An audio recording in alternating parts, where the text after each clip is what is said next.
అవినీతి అక్రమం చేసిన ప్రతి వాళ్ళు కూడా అరెస్ట్ కాక తప్పదు. ఈ మధ్య పదే పదే ట్విట్టర్ నన్ను దమ్ముంటే అరెస్ట్ చేసుకోండి అని సన్నాయి నొక్కులు నొక్కుతున్న వైనం మనం చూస్తున్నాం. తప్పు చేస్తే, అవినీతి అక్రమాలు చేస్తే, ప్రజల సొమ్మును దోచుకుంటే డెఫినెట్గా అరెస్ట్ తప్పదు.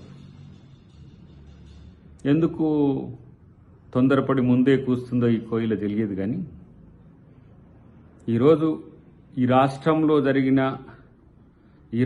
అంటే తెలంగాణ వచ్చినాక జరిగిన అవినీతిలో మేజర్ పార్ట్ ఎలా కేటీఆర్ శాఖలకు సంబంధించే ఉన్నట్టుగా సమాచారం ఉంది. అంతేకాకుండా అన్నిటికీ అపెక్స్గా ఈరోజు మాజీ ముఖ్యమంత్రి కూడా దానికి బాధ్యుడై ఉంటాడు. కాబట్టి అరెస్ట్ చేయండి దమ్ము ఉంటే అనేది కాదు. అవినీతి జరిగితే అరెస్టు ఉంటుంది, అక్రమం జరిగితే అరెస్టు ఉంటుంది. కాబట్టి అవి ప్రాతిపదిక లేకుండా మీ మాదిరిగా ఇష్టం వచ్చినట్టుగా మీకు వ్యతిరేకంగా ఉంటే తీసుకొచ్చి జైల్లో పెడితే గమ్మున కూర్చుంటారని గతంలో మీరు అనుకున్నట్టు ఫార్ములా ఈ ప్రభుత్వానికి ఉండదు. శాస్త్రీయంగా సాక్ష్యబద్ధంగా ఉన్న అంశాల పట్లనే చర్యలు ఉంటాయి. ఎవరికి లేని ఆదుర్ద కేటీఆర్కి ఎందుకు వస్తుందో ఆత్మపరిశీలన చేసుకోవాల్సిన అవసరం ఉంది. ప్రభుత్వం అంటే పరిపాలించడం తప్ప ప్రజల్ని దోచుకోవడం కాదనే విషయం వాళ్ళకు తెలియని కాకున్నా ఇవాళ ఇష్టానుసారంగా మమ్మల్ని అడిగేటోడు ఎవళ్లే అని చెప్పి చేసిన అవినీతికి అడ్డే లేకుండా పోయిన పరిస్థితి. ఈరోజు వాళ్ళ యొక్క ప్రకటనలు చూస్తుంటే విడ్డూరంగా అనిపిస్తున్నది.